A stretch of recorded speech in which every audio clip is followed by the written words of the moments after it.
PNT mandado ba tribunal onde bele halo busca ba cidadão nebe alegadamente hatama cigarro Marlboro mai Timor-Leste.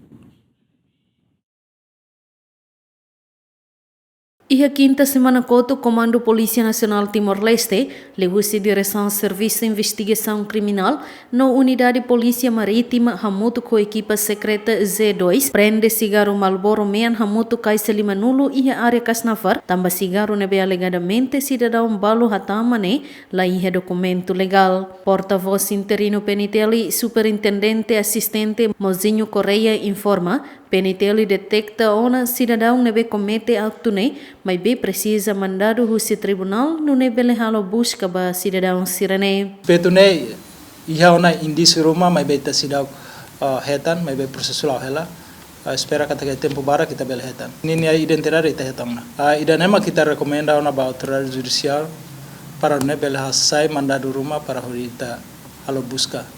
Também sem mandado busca ita sela bel halo.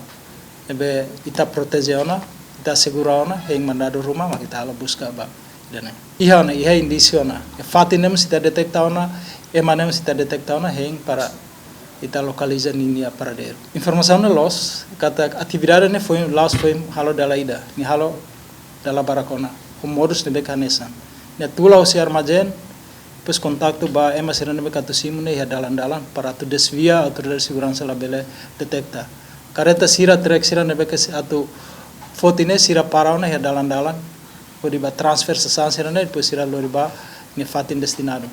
O objeto hirakne dodão assegura ela e a quartel geral PNT Caicoli onde halo processo identificação. Juliana Maria, GMN.